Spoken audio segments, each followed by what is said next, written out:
This is Stormdog, and today I'd like to talk about Apache. Apache is a 1954 Western focused on Maasai, a renegade Native American. Sounds like a simple plot, the oft-degraded cowboys vs. Indian movies of old Hollywood that politicos and media literates like to lambast today. Of some projects, this would be true, but many of the big-name ones had quite a bit more history and nuance to them, and this is a good example of that.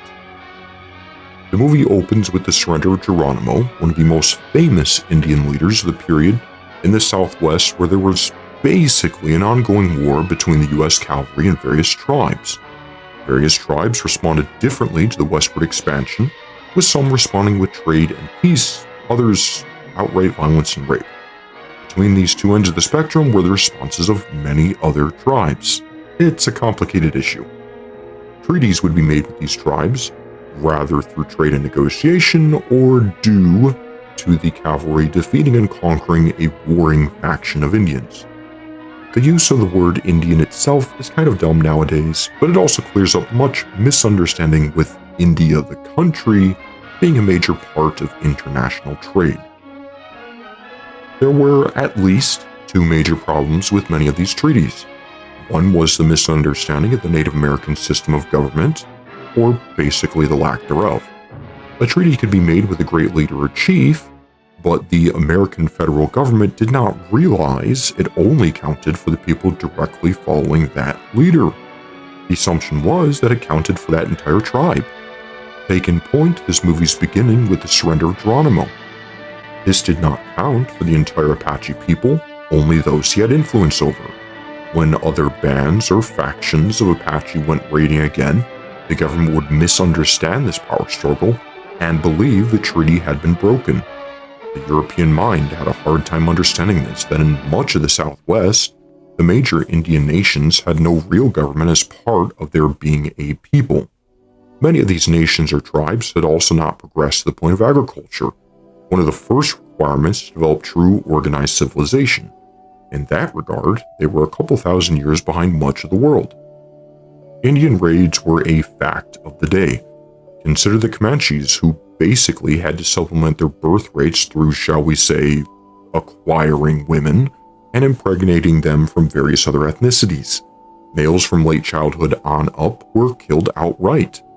The tribe in question, the Apache, as the title of the film says, were honestly closer to the severe end of the brutality spectrum, what the kids like to call war crimes today. There has been a heavy push to romanticize Native American tribes across the board as the noble savage archetype and try to rewrite history that they were a completely peaceful people at one with nature. This is not true of every Indian tribe, especially not in the American Southwest. For context, the Apaches owned and had a slave trade, a cultural sin that is supposed to be the ultimate evil in today's Western culture, despite the fact that the governments of those people are allied with the country of India, which has a large percentage of the world's slavery to this day.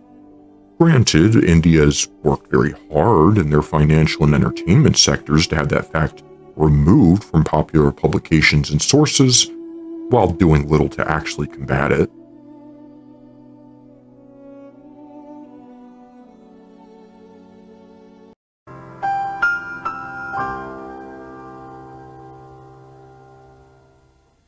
As long as these governments sink enough money into labeling the practice as something else, then the American people will continue to sleep.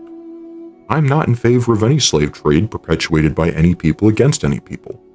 The final people freed from slavery in America were liberated from slave trades run by various Native American tribes.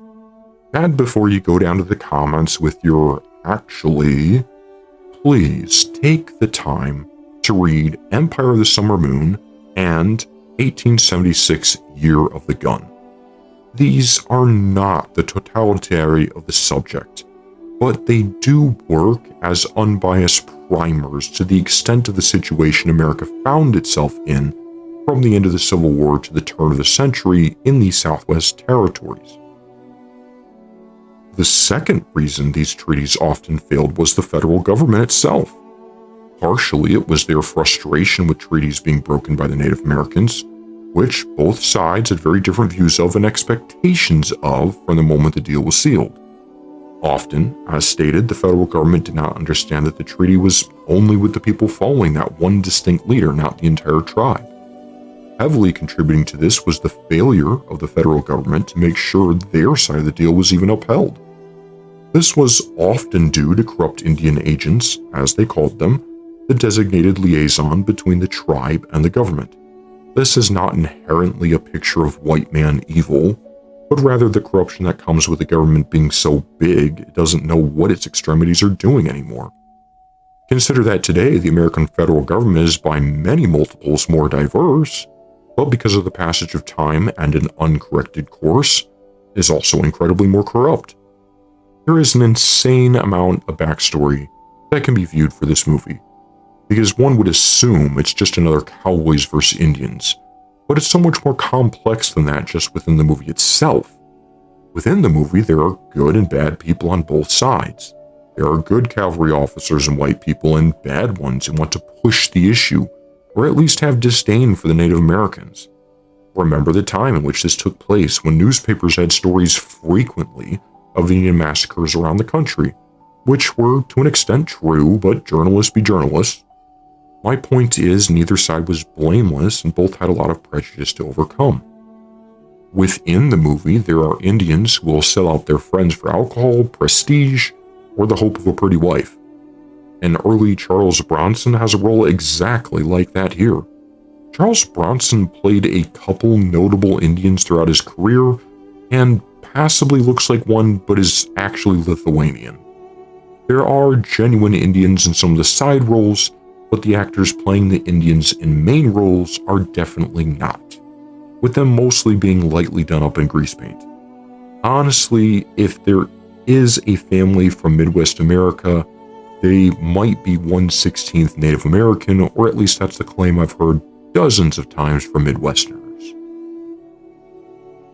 The movie does a great job showing all the viewpoints and doesn't really sugarcoat too much. I'm sure it'd be problematic now for at least 3 areas, but in my reading of history in this period in this area, it was surprisingly accurate, at least for Hollywood. Most of the major players have an arc. It will surprise which ones are irredeemable and learn nothing by the end of the movie. It has a great ending, the one I really wanted, but one that probably wouldn't have been historically accurate. A surprising ending allowed by the growth of the characters. The scenery in this is absolutely beautiful, and I love seeing the majesty of the American Southwest that used to be inherent to Westerns. Westerns now just feel small. There's a sequence early on where Masai, the main character, escapes through a very developed city, and it is superb in its detail, and showing you a side of this period very few Westerns do. Every set in this film looks real and looks great. If I turn this into CinemaSins or something, I'll probably find an anachronistic exit sign somewhere, but overall the movie is a beautiful picture. As far as the story, Masai is caught during the surrender of Geronimo, and they try to take him to a reservation in Florida along with the other surrendered Indians. He deftly escapes in a great moment and on foot tries to make his way back to his tribe's territory. Along the way, another Indian now living on a farm gives him aid and tries to get him to think about the future of his people. This other Indian also gives him a bag of seed corn, a very important plot point. Upon returning home, Masai is betrayed by members of his own tribe and taken back into captivity. He also mistakenly believes that the woman who loves him was a part of this betrayal. He soon escapes again from the cavalry and begins a sequence of guerrilla raids, reprisals, and assassinations single-handedly. It is a really good action sequence as he basically becomes Rambo. Masai is played by Burt Lancaster and is incredibly physical in the role despite being about 40. I hope to look that good when I'm 40. There are stunts and jumps that just seem commonplace in the movie that really impressed me as they were all done in camera. Lancaster was a circus performer before becoming an actor, so maybe that contributes. The whole section is really like an Indian Red Dawn type sequence, and I just absolutely love it. The characters of the original Red Dawn were drawing upon men like Masai as illustrated by the deer-blood scene as well as the rugged frontiersmen of early pioneer days. The first Red Dawn is about American heritage, whereas the remake is about only the government can save you. Feral Historian has an incredible video on it that I'll try to leave a link to. Eventually, Masai is joined against his will by the woman who loves him, Nalene. He treats her very harshly due to that's how his society operated, and also to push her away to keep her safe. Eventually, he realizes her commitment, and she is an incredibly important character in this story, being the reason for change that he has begun to lose all faith in. They must now try to find somewhere away from the people hunting him, the cavalry and the traders from his own tribe. They must try to learn how to farm the land and build something there that his people had never accomplished before. The movie has a good ending, but it differs certainly from the book, Watch Apache, that the movie is based on by Paul Wellman. That name honestly didn't mean much to me until I realized Wellman also wrote the books that eventually became the films Cheyenne, Jubal, and most notably The Comancheros with John Wayne. Even more insane is that Wellman's brother is Manly Wade Wellman. In real life, there is much debate over exactly what happened to and what the eventual death of Masai was. There is one major story of his eventual disappearance told by his children, but other accounts claim that he may have escaped death into Mexico. In retrospect, maybe the end of the film isn't implausible, but closer to the truth. It was not the ending the director preferred, though. Masai is another legend of the West, one that few people remark on, but definitely worth reading up on. I didn't grow up with Burt Lancaster as one of my major heroes, especially in Westerns. I was most influenced by John Wayne and James Stewart during my childhood, with a bit of Alan Ladd. Lancaster does very well with this role, although I'm not so sure about the blue eyes. Apparently, it's a very uncommon genetic trait in Native Americans. We can gripe that the role wasn't played by a Native American, but for Hollywood at the time, we got a script that took an unbiased look at the story. To this day, there are still no major Native American Hollywood actors that can carry an entire box office on their own. As progressive as Hollywood claims to be, there's never been another movie that tried to tell the story of this true-to-life American West legend. Although, as with many of them, like Geronimo, you may not be happy with every detail you find when you read into the real history of things. There are so many roles I could mention Lancaster from. He had a varied career and was never just the action hero. He did much of his own stunts in The Professionals, making it more likely that he put in much of the work here himself. He has many great westerns as well as war movies like The Train. Just after this, he made the western Veracruz, another classic western. He came from a family of Irish immigrants and he became a circus acrobat.